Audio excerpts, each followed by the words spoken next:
What's up guys, it's BassQuest. Today we're shooting video out in the yard. I can actually walk around just a little bit. I'm kind of limping around, but hey, I'm getting out here, getting out in the sun, getting some vitamin D. Today I wanted to talk to you guys about spooling up a bait caster. Prime opportunity right now. Of course, I'm having to swap to left-handed reels while this elbow heals for me. So I'm having to reel with the left hand, which is just awkward for me, but I went by Talk and Tackle and bought this freaking sweet.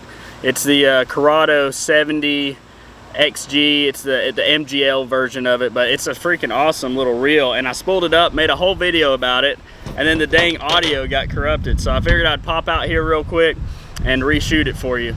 So what I've already done here, this is a reel that I borrowed from a buddy of mine that I'm going to use for a few weeks now.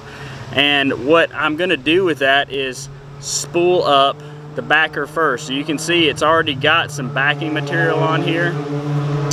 This is braid, so I'm going to spool the rest of that on there real quick, and then I've got a little connection knot here. Alright, so this braid backing is super important. That's what we're going to talk about today.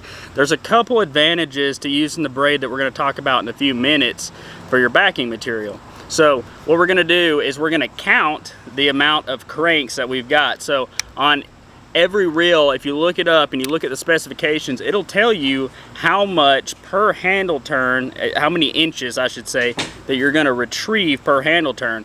A lot of reels are say 36 inches, 42 inches, 28 inches, whatever it is. You can easily do the math and say, okay, if I've got, you know, you look at the specs on the reel, it says, okay, I can hold 110 yards of 20-pound test, and when I'm reeling that, I'm getting, you know, 30 inches per retrieve right there. You can quickly figure out, hey, it's going to be this many handle turns in order for me to get a third of the spool filled up with the braid, so that when you put your top line on, whether it's fluorocarbon or more braided line, your more expensive, your nice stuff that you're going to use, you'll know how much to put on there in order to ensure that you're getting at least two reels out of each roll or spool of line that you've got, and two, you're going to make sure that you don't have too much backing to where you're getting into the knot, feeling it with your thumb, or actually casting out the knot on your backing material. So it's just a quick little math problem there, and you've got that solved. So we've already got this one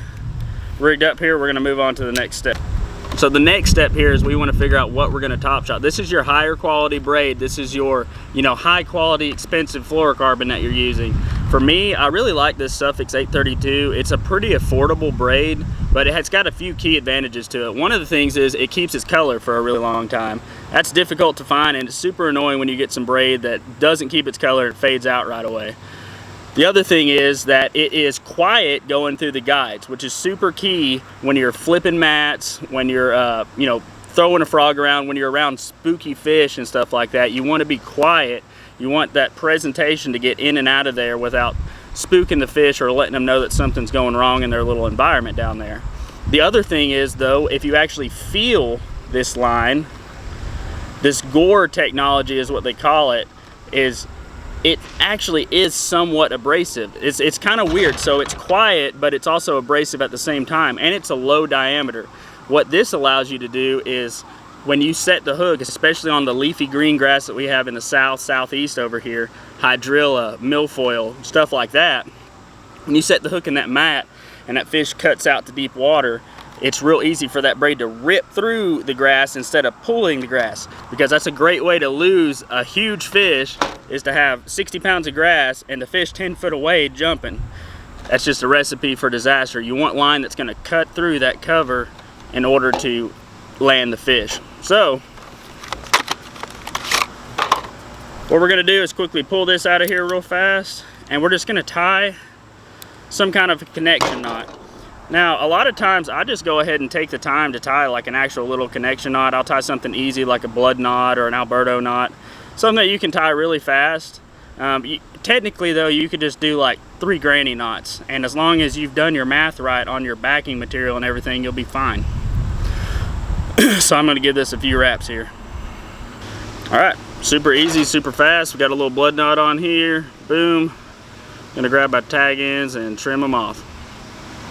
Now, one of the keys that you got to realize whenever you're putting on any kind of mainline material, but especially braid, is you want to make sure that you spool it on the spool very, very tight as you can possibly get it. And what that's gonna keep from happening is if you have the braid loose on there and you go to set the hook, or you get hung and you're pulling really hard on that reel setup, what'll happen is that the braid will dig into itself, and it can cause all kinds of problems, backlashes, pockets in the braid, and you can, you know, ruin stuff before you even get started on it. All right, so here we go. We've got our main line going onto there.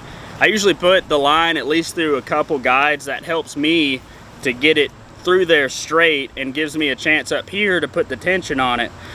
Now, one of the keys here is if you're putting the tension on one side of the rod or the other, depending on how you are reeling, sometimes it'll actually build up line on one side of the spool. You definitely don't want that.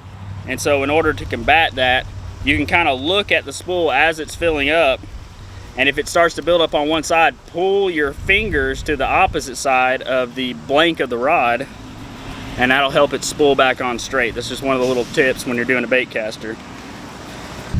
All right, so here's the finished product right here. One thing that you always want to do is never fill past the little bevel on the spool right here. There's always, or most of the time on the spool, there's a little bevel right there. You don't want to fill up onto that, because otherwise the line can get caught inside like the frame of the reel right there. So you want to kind of keep it below that bevel. I usually keep it, you know, a 1/16 to a 32nd below that point. You can always take a little line off if you're having trouble with line management, depending on the reel, depending on your braking setup and everything like that. You can always take a little off. You can't put it back on easily or cheaply. So that's a good thing to note. What I'm looking for in my reel is I want to get 60 to 80 yards of my top shot, whatever that line is that I'm going to actually be fishing with. Because on a long cast, there's hardly anybody that can cast over maybe 40 yards or so. 30 yards is a long cast. But if you can cast 40 yards, that's great. Now, you're going to need a little bit more line in there in order to keep from feeling your knot, and to make sure that nothing cinches down the wrong way and you don't have any kind of issues. So that's why I usually try to get at least another 20 yards on there. That smooths everything out for you down there, and it still allows you to get plenty, at least 2 reels out of one spool of line, sometimes 3. So now let's talk about the benefits of using braid as a backer. Now, a lot of people, what they're either going to do is they're going to take whatever their main line is and reel all of that onto the spool and get one spool of line in one reel.